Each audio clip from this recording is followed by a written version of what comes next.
Это второй выпуск Кодкаста. Сегодня у меня в гостях друг, коллега, просто крутой парень, который за словом в карман не полезет. Витя. Витя, привет. Привет, Влад. Чем занимаешься? Подкаст записываем? Подкаст записываешь. Это твой первый опыт? Да. Я даже немножко волнуюсь, но я думаю, ты сейчас расположишь беседу в такое русло, что я сразу забуду о каких-то волнениях. Я постараюсь. Вить, смотри, давай представимся перед гостями, потому что гости тебя видят впервые. Вот если кратко описать, кто ты и чем ты занимаешься, как это бы звучало?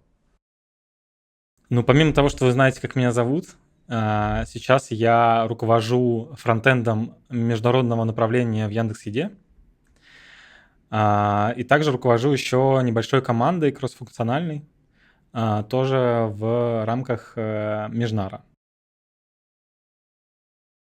Что-то еще, что, наверное, следует знать твоим, собственно, зрителям, я бы сказал, что мне 30 лет, у меня есть ребенок, жена, вот.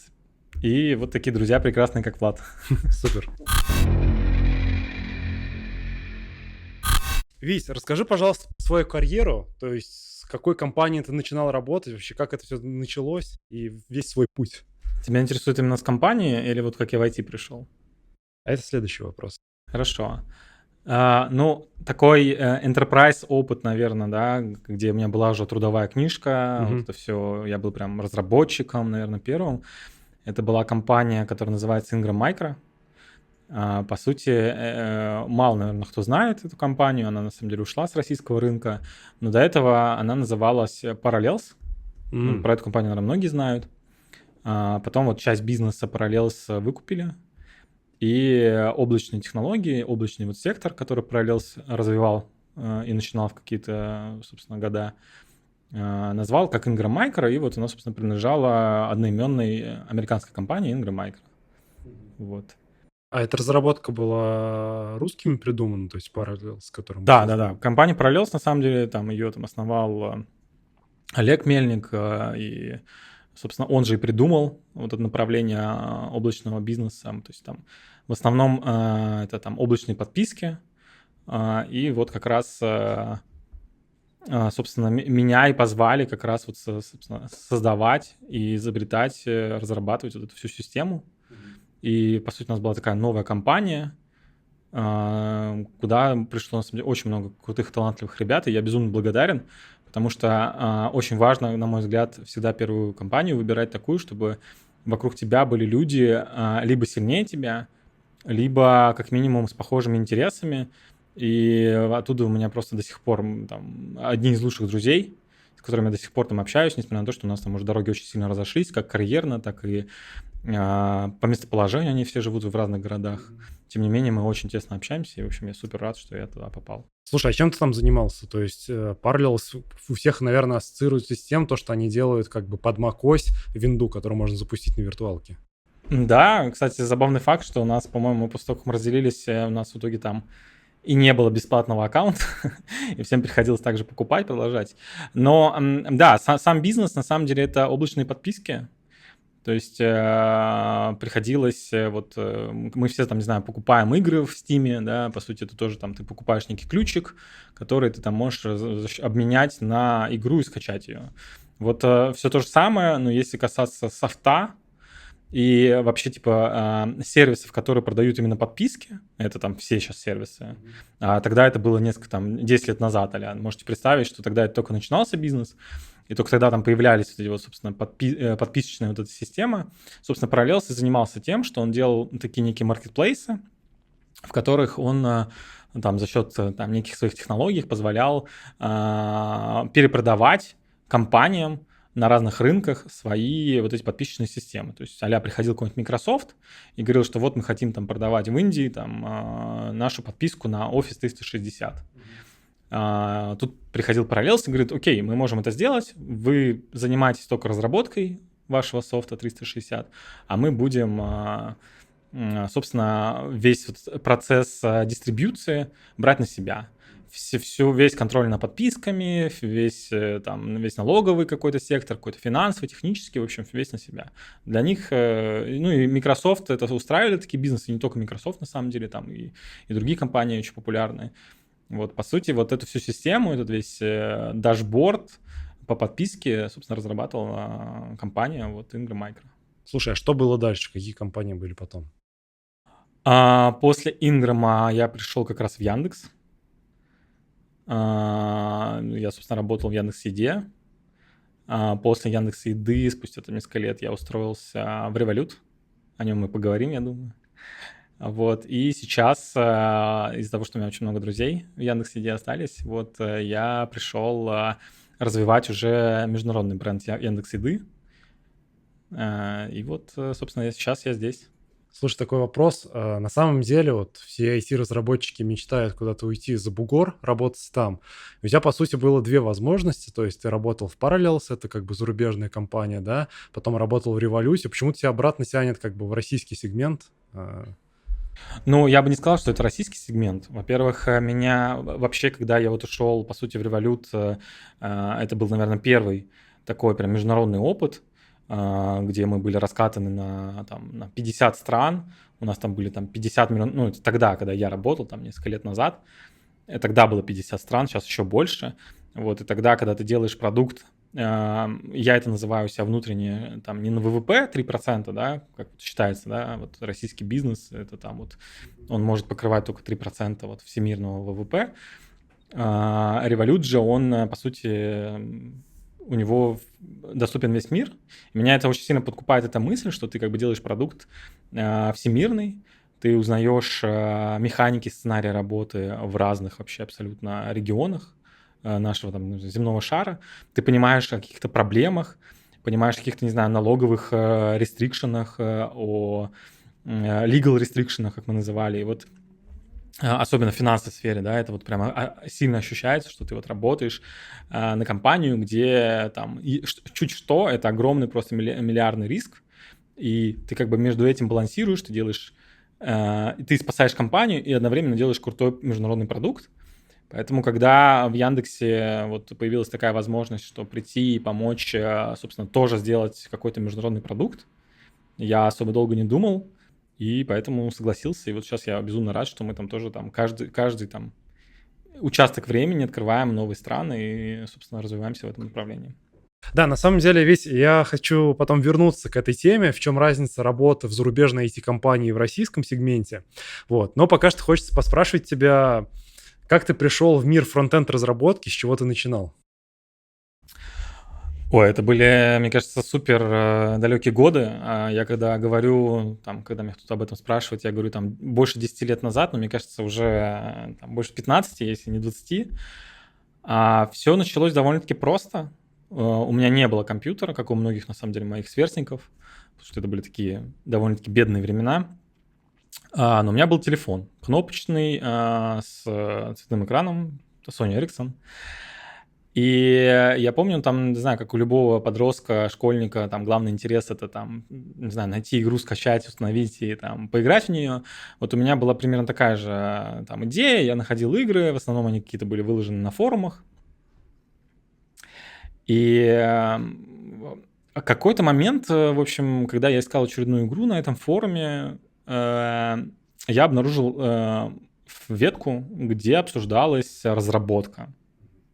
Вот, разработка HTML, CSS. И мне казалось очень странным, что на форуме по поиску игр для телефона есть такая ветка. Оказалось, что это ветка про приложение, вроде текстового редактора на телефон, на кнопочный, который может сохранять в любом формате. И в том числе он мог сохранять в HTML формате. И там, собственно, на этом форуме была небольшая, в общем, инструкция. Она прям так и называлась, типа, как делать сайты. Вот, я, естественно, меня это очень заинтересовало. Я такой думаю, блин, офигенно, можно сделать сайт. Сейчас удивлю всех своих одноклассников и одноклассниц, вообще будет супер классно. Вот, и когда я первый раз вот по инструкции сделал вот эти вот теги, расставил, там цвет какой-то задал, я такой, вау, там что-то типа Hello World, ну вот на HTML. Вот тогда просто, не знаю, там скачок какого-то дофамина, адреналина одновременно там с какой-то просто там счастьем. Меня это просто поразило, что это какая-то магия. Вот, и после этого, наверное, вот можно там, не знаю, время до и после сказать. Потому что после этого я, собственно, создал сайт отдельно. Я узнал, как покупать домены, я узнал, как хостить сайты.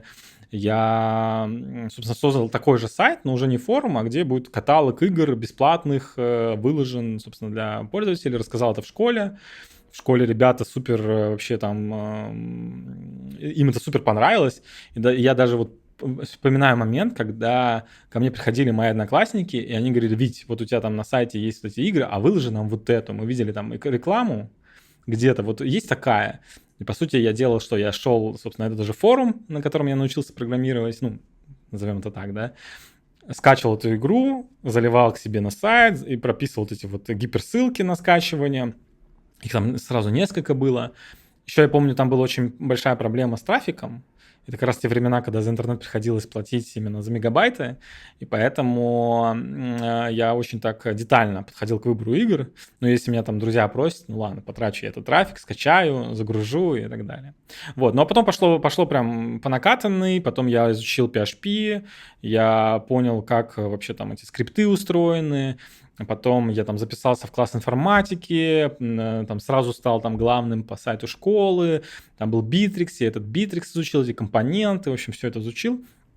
По сути, там, я помню, как я, собственно, изучал это, по PHP я, по-моему, пошел на рынок, купил какую-то книгу, я даже помню, она как называется, типа там книга опытного программиста, как-то так, PHP, там издание 5, как-то так, она там что-то такое называлось, там 4. Вот, и так, шаг за шагом я понимал, что мне интересно, что мне неинтересно.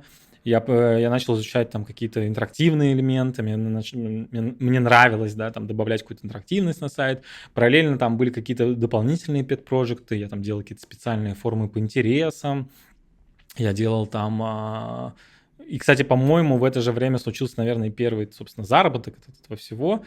Ко мне пришла какая-то там знакомая, которая там занималась танцами, и нужно было сайт-визитка, я ее сделал, там, и так вот это, я вот понял, что вот именно это мне и нужно, и после этого, наверное, не знаю, просто был счастливым ребенком, потому что я понимал, куда идти, что делать. Единственное, я, наверное, в какой-то момент у меня закрадывались мысли, а что мне стоит изучать.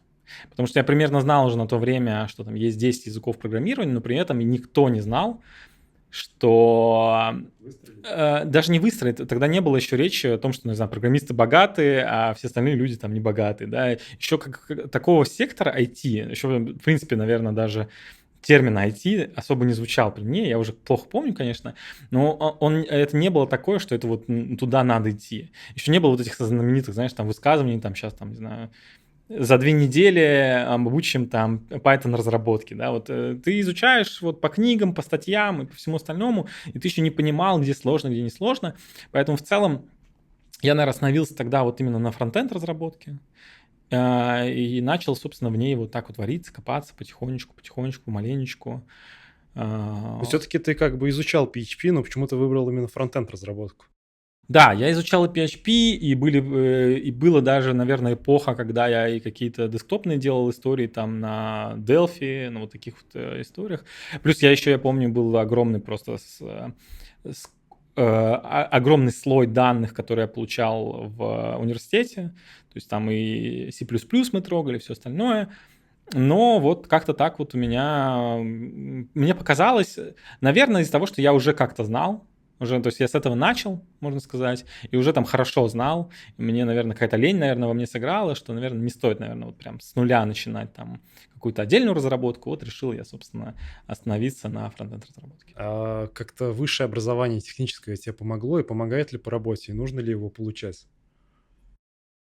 Тут Вот лично тебе. лично мне я бы сказал, что да, помогло. Вот, но в первую очередь, наверное, помогло больше не сами технические знания, да, я там, наверное, дискретную математику только иногда использую сейчас, те там, те там знания по программированию используются реже, они там довольно-таки базовые были совсем. Сейчас ребята такие базовые знания там получают за 2 дня, там, пройдя какой-нибудь курс, видеокурс. Вот. Мы там проходили это годами.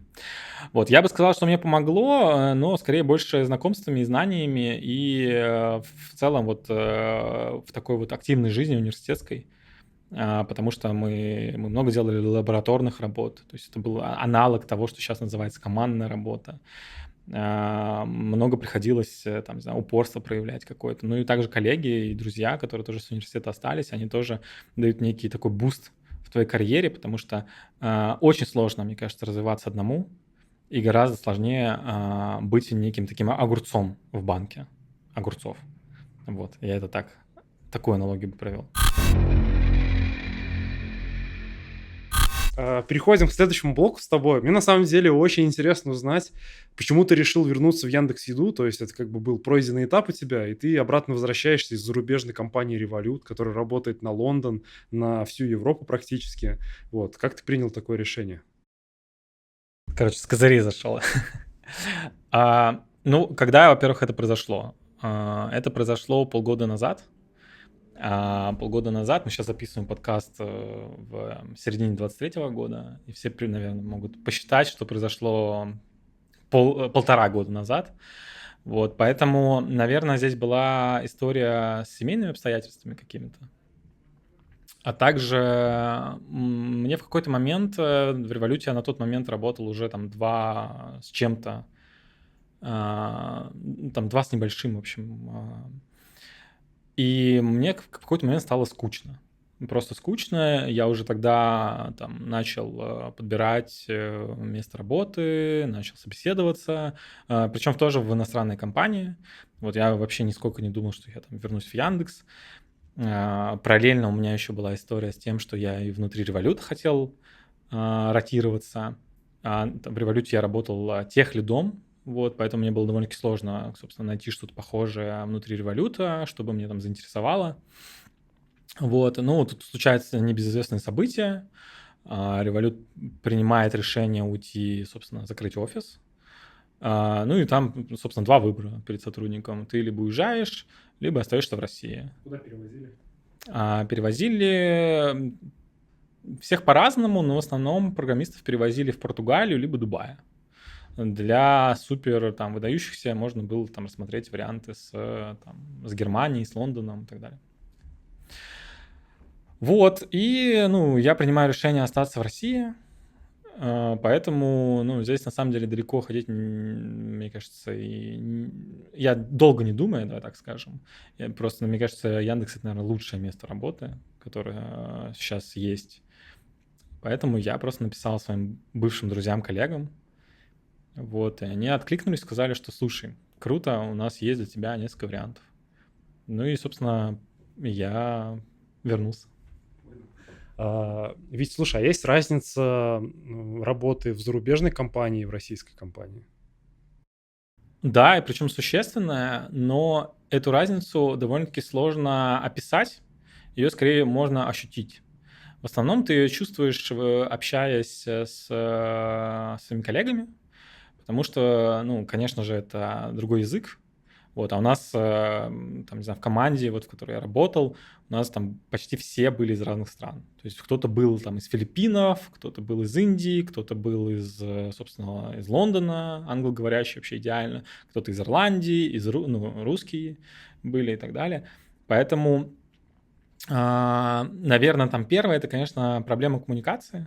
Я сейчас говорю даже не сколько про английский язык, а скорее про то, что ты иногда не можешь донести какую-то свою идею в таком неком простом неформальном общении. Потому что иногда, там, не знаю, ты хочешь как-то пошутить, но ты в какой-то момент уже, рассказывая эту шутку, ты понимаешь, что что-то ты говоришь не до конца, ну, скорее всего, она не будет непонятная. Что-то локальное, то есть российское, что-то там про то, что мы там все знаем. Для нас кажется это все очевидно, но ты потом понимаешь просто по реакции, что человек тебя понял, ну, то есть он понял, что ты имеешь в виду, но он не понял, что это шутка. Вот, и таких моментов на самом деле очень много. И ты, на самом деле, очень быстро сам привыкаешь к ним, и ты в какой-то момент, ты просто, ну, как-то так уже по-другому разговариваешь, и это скорее такое вот общение именно по работе больше. Твой русский код стирается?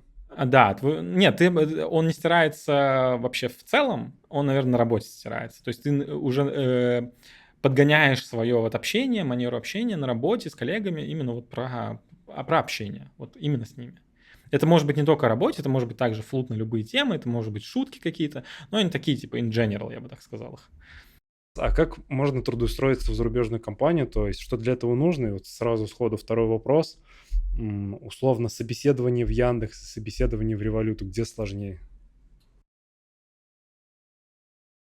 С Revolut, мне кажется, мне больше повезло, потому что, хотя я собеседовался в разные компании, и у меня были офферы от иностранных компаний других, я про это тоже могу рассказать. Это тоже все зависит от компании.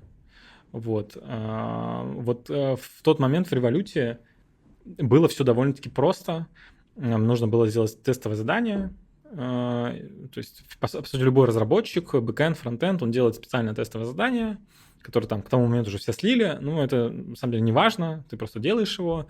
И, собственно, с интервьюером говоришь, потом обсуждаете какие-то решения технические. Я бы сказал, что у меня решение... Ну, я реально... Очень многие не любят тестовые задания, но мне почему-то это тестовое задание понравилось. Это было конвертатор валют. Вот, я довольно-таки его круто сделал, там, на суперсовременных технологиях, заодно там что-то подучил, что-то посмотрел, поигрался. В общем, супер довольно отправил. Вот, и мне там буквально сразу же написали, что готовы там пройти следующее интервью. Вот. Ну, а техническая секция, с ней у меня на самом деле никогда не было проблем. Поэтому там, несмотря на те там вопросы, которые там многие там жалуются в интернете, если кто-то там собирается собеседоваться в Revolut и там читает плохие отзывы на Glassdoor, в принципе, это вот стандартные... Я не понимаю этих людей, потому что там довольно-таки стандартные технические вопросы, которые, конечно, мало похожи на те вещи, с которыми приходится заниматься в практике каждый день. Но это такие вот банальные, там, не знаю, там, заклишированные вопросы на Но мне собеседовании. кажется, обычно оставляют негативный отзыв, потому что если у тебя все было хорошо, то смысл оставлять отзыв. Ну да, это безусловно. Вот, в Яндексе что радует, что здесь на самом деле довольно-таки четкая структура тоже. То есть в этом плане Revolut и Яндекс похожи. Но в Яндексе, наверное, я бы сказал, что конкретно собеседования, они не сильно отличаются. Наверное, только языком. Технические собеседования и собеседование с нанимающим менеджером, в принципе, очень похожи. Вопрос только в твоем знании английского. Вот. В Яндексе же минусы собеседования там все прекрасно знают тоже, да. Ну, как они минусы? Минусы, что их просто много секций. Вот. Для кого-то это минус, для кого-то это, ну, отличная возможность просто вот пройти, потренироваться, если ты не получилось, и там пройти заново. Вот. В Revolut тоже несколько секций, вот, и, собственно, просто они немножко другие, с техническим заданием. Каким уровнем английского нужно обладать, чтобы как бы трудоустроиться, пройти, так скажем, собеседование, и чтобы в этой компании успешно работать? Я вообще, кстати, на эту тему очень сильно переживал, потому что у меня есть какой-то внутренний синдром самозванца. И когда я даже устроился, там несколько там, дней прям очень сильно переживал, спрашивал своих коллег русскоговорящих, кто были там на митингах, говорил, как я говорю, ребята, нормально, все понятно. И там русскоговорящие ребята говорили, ведь ну вот там потяни, вот там потяни. И при этом, когда я спросил там своего продукта на тот момент, он сказал very perfect, все классно и все остальное. В общем, вообще красава, Витя. Потом я узнал, что они так всем говорят. Вот. Но, тем не менее, наверное, конечно, ну, ты должен понимать и как-то говорить. Как-то, ну, ошибки допускаются, мне кажется, но точно ты не должен бояться. То есть, если у тебя какие-то есть базовые знания, там, не знаю, какой-нибудь B1, например, вот, или там выше, что лучше. Это, ну, что достаточно, чтобы пройти собеседование, чтобы понять, собственно, собеседующего, чтобы понять, что от тебя хотят. Тем более говорить на технических терминах, мне кажется, вообще все умеют, потому что там все очень просто. Мы и так говорим на английском, когда мы говорим про техническую какую-то часть. И здесь бы я добавил, наверное, только то, что спустя какое-то время английский сам импровится, то есть вырастает его скилл, и, по сути, за бесплатно. Кто-то тратит миллионы денег там в Skyeng в каком-нибудь или еще где-то, а тут ты как бы на работе сразу улучшаешь свой английский за счет просто ежедневного общения. Ну, слушай, вот прошло 1,5 года, условно говоря, а твой уровень английского как-то деградировал за отсутствие практики. То есть он вернулся к первоначальному значению, когда ты работал еще, когда ты начал трудоустраиваться в Revolut, так скажем. Ну, мне кажется, немножко скорость деградировала. Я чуть дольше сейчас думаю. Ну и плюс надо понимать, что, например, у меня опыт был, там, не знаю, в отпуске, я там ездил, и там немножко другое общение, потому что там, во-первых, ты говоришь тоже не с нейтивами, ты говоришь в основном с ребятами, которые как-то знают английский, и ты говоришь на тему, связанную с отпуском. Когда ты говоришь все-таки на работе, так или иначе вы все там крутитесь в одной какой-то теме, вы говорите в основном по работе, ежедневные митинги вообще, в принципе, походят под одному всегда сценарию, ты рассказываешь там, что ты сделал, что не сделал, что нужно сделать, это вообще там 3 фразы можно заучить и, в принципе, и говорить. Я, конечно, тут утрирую, но в целом как бы немножко тема другая. Ну и вот в отпуске я, например, заметил, что именно на тему, которая вот меня там волновала в отпуске, мне приходилось там именно искать в своих чертогах разума вот эти вот словечки, выражения или там какие-то быстрые вот эти фразы, чтобы, собственно, ответить на вопрос или поставить вопрос. То есть бизнес-английский и английский, который используешь там для small talk или в туризме, совершенно два разных уровня, так скажем. Да, иногда еще в отпуске ты стараешься как-то попроще объясниться, потому что ты как-то почему-то подразумеваешь изначально, что там человек тебя может не понять. Ну вот, а на работе ты как-то вы говорите на очень сложные темы, и поэтому там ты об этом не думаешь и особо не переживаешь. Ты прям вот говоришь, как вот говоришь. Револют. Давай так. Расскажи, пожалуйста, в чем российские банки отстают от зарубежного аналога Revolut, в чем догоняют, потому что я знаю то, что Revolut в Англии считается как банком для молодежи, и там все основные капиталы люди хранят в других банках с ужасным интерфейсом, а Revolut — это такая система, где удобно там деньги между собой перекинуть, когда вы пошли и счет решили разделить. Вот какие плюшки, так скажем, и бонусы есть в Revolut, которых не хватает в российском банке? В российских приложениях. Вообще изначально Revolut же появился как приложение, которое позволяет максимально быстро отправить из одной как бы банковской сферы, там типа там какой-нибудь юрисдикции, там Англии, например, отправить куда-нибудь там в Таиланд. Да, и ты там обычный Swift перевод там иногда там сейчас он вообще там может там до недели виснуть. А Revolut сделал как раз первый такой вот перевод максимально быстрый, там за 15 минут и еще или даже меньше. Вот. И это была основная фишка, она до сих пор осталась. Она там, эта идея вообще в Revolut, которая зашита, ее там многие уже банки там переиспользовали, такие же стартапы. Вот. И это, наверное, самое главное, которое отличает именно российские банки, потому что российские банки в условиях текущих вообще санкций, они вообще ничего не могут. То есть прислать деньги куда-то за рубеж, это, по сути, невозможная операция. Начнем с этого. С точки зрения приложения, на мой взгляд, в целом все довольно-таки, ну, то есть прогрессивные банки, мы их так, наверное, поделим, да, есть какие-то вот устоявшиеся банки в некоторых там странах, и прогрессивные банки, некие стартапы, там, помимо Revolut есть и Monzo, и К21, и там Payal и так далее. Вот, все эти банки, они в целом с точки зрения приложения выглядят все очень красиво и довольно-таки удобно. То есть все там проводят и фокус-группы, и Customer Experience Research, и все остальное. Поэтому, наверное, я бы только сравнивал банки по каким-то фичам. Вот, и в этом случае Revolut точно опережает российский сегмент всех банков, и Тинькова, и Сбера, потому что, ну, в Revolut есть внутренние там биржи криптовалюты. Ты можешь открыть криптовалютный счет, как вот инвестиционный счет, и покупать криптовалюту за один клик. Также ты можешь и, собственно, инвестиции покупать, но это и есть в Тинькове.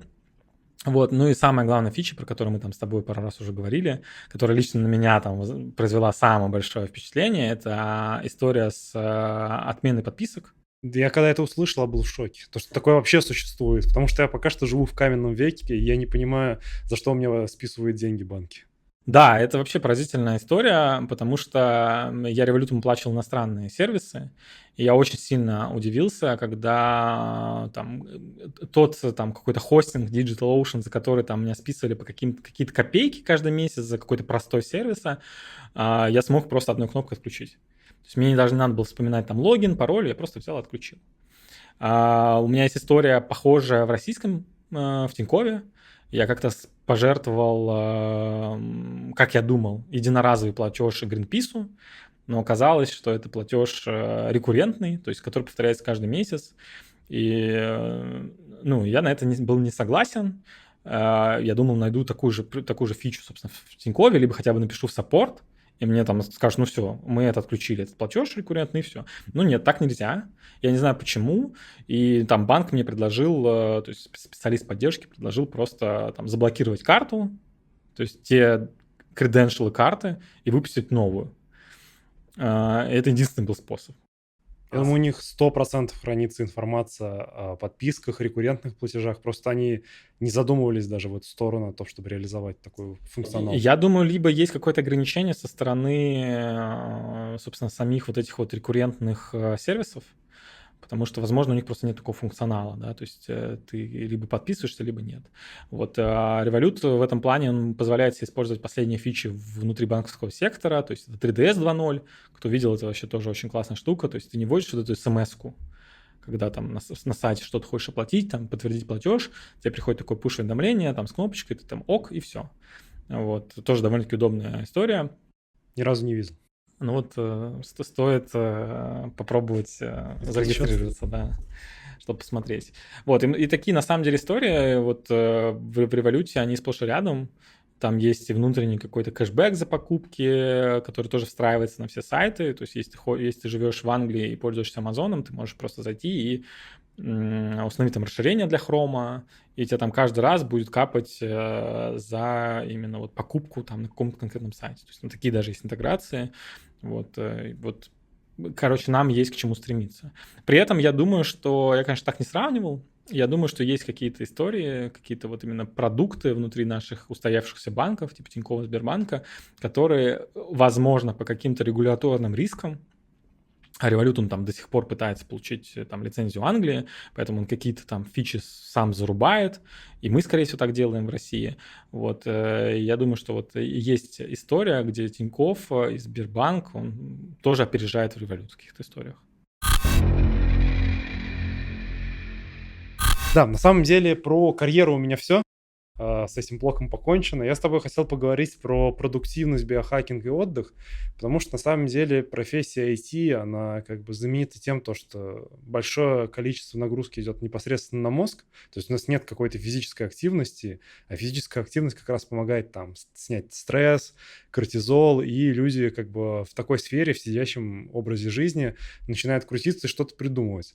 Вот расскажи, как бы, как ты спасаешь себя, да, от того, то, что постоянно идет нагрузка на мозг, как ты себя разгружаешь?